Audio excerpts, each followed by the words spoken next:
दोस्तों, भारत में जब तक सब कुछ ठीक था तब तक सब कुछ प्रधानमंत्री जी कर रहे थे। हम सब उन्हीं को वैक्सीन फैक्ट्री समझ रहे थे, उन्हीं को वैज्ञानिक समझ रहे थे, उन्हीं को डिस्ट्रीब्यूटर समझ रहे थे, उन्हीं को सीरम इंस्टीट्यूट समझ रहे थे, उन्हीं को भारत बायोटेक समझ रहे थे। अखबारों में, समाचारों में, विज्ञापनों में, वेबसाइट्स पर साक्षात ब्रह्म वही थे। हम खुश थे कि हम वैक्सीन गुरु हो चुके हैं। जब तक सब कुछ कंट्रोल में था तब तक प्रधानमंत्री जी की मुस्कुराती फोटो ही अपनी निगरानी में सब कुछ करवा रही थी। लेकिन जैसे ही हम मुसीबत में घिरे, हमने मदद मांगी, कहा गुरु बचाइए, तो गुरु हथियार डालकर खड़े हो गए। लोगों ने गालियां बकना शुरू कर दिया। तो अब राज्यों को बता दिया गया है कि भैया हम नहीं जानते, तुम लोग अपने हिसाब से वैक्सीन खरीदो और अपने लोगों को लगाओ। दोस्तों, क्या हिंदुस्तान में 11 अप्रैल को देश के सबसे बड़े वैक्सीनेशन प्रोग्राम का ढोल बिना वैक्सीन के ही पीट दिया गया था? क्या वैक्सीनेशन कैंपेन के नाम पर देश के साथ बहुत बड़ा धोखा किया गया है? क्या हिंदुस्तान की 125 करोड़ जनता के साथ झूठ बोला गया है? क्योंकि आज की तारीख में बहुत सारे वैक्सीनेशन सेंटर या तो बंद है या फिर वैक्सीन नहीं है। नमस्कार, मेरा नाम है प्रज्ञा मिश्रा। आज वैक्सीनेशन पर ही बात करेंगे। और हाँ, मुझ पर नजर रखिए या मुझे धमकी भिजवाइए। मैं पत्रकार हूँ, तथ्यों पर बात करती हूँ। मैं पत्रकार हूँ, आरोप लगाकर नेता भागते हैं। भारत में फिलहाल 2 आधार पर टीकाकरण अभियान चल रहा है। पहला है 45 साल से ऊपर के लोगों के लिए, दूसरा है 18 से 44 साल के बीच वालों के लिए। 18 से 44 साल वालों के ज्यादातर काउंटर बंद पड़े हैं। वजह एक ही है कि वैक्सीन नहीं है। दोस्तों, आज की तारीख में लोगों के लिए वैक्सीन नहीं है, लेकिन 11 अप्रैल को सरकार ने टीका उत्सव की घोषणा बड़े धूमधाम से की थी। लग रहा था कि होली, दिवाली और 15 अगस्त जैसे उत्सव भी टीका उत्सव के सामने बिल्कुल फीके पड़ जाएंगे। लेकिन टीका उत्सव 4 दिन में ही टाएं फिस हो गया।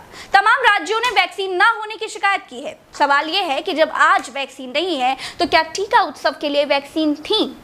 बड़े बड़े विज्ञापन छाप दिए गए, टीका उत्सव का प्रचार कर दिया गया। राज्य सरकारें टीकों की कमी बताती रही, लेकिन केंद्र सरकार लगातार कहती रही कि टीकों की कमी नहीं है, टीके तो बहुत हैं। तो जब मोदी सरकार के पास अप्रैल में टीकों की कमी नहीं थी तो आज की तारीख में टीके कहां चले गए?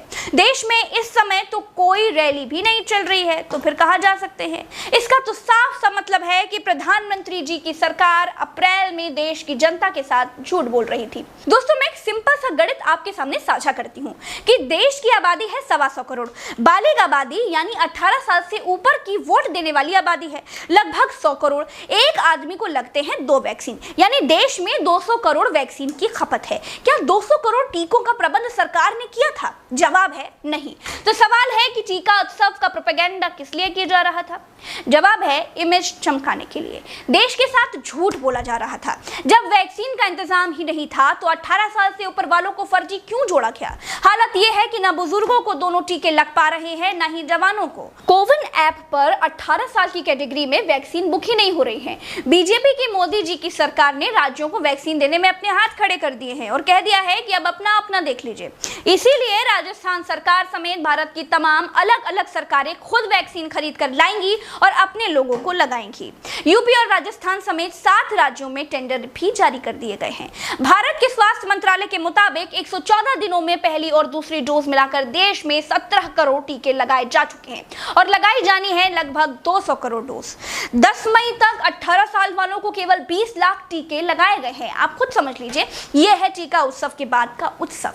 और हाँ, वैक्सीन सबके लिए फ्री नहीं है। देश में पहले वैक्सीनेशन के नाम पर खूब हीरोगिरी दिखाई गई। सबको बताया गया कि वैक्सीन के मामले में हम ही हम हैं, हमारे आगे बाकी सब पानी कम है, मानवता की सबसे बड़े रखवाले तो हम ही हैं। लेकिन जब असल में देश पर मुसीबत आई तो सब खोखले और आधे अधूरे दावे निकले। आज के लिए इतना ही। नमस्कार, जय हिंद।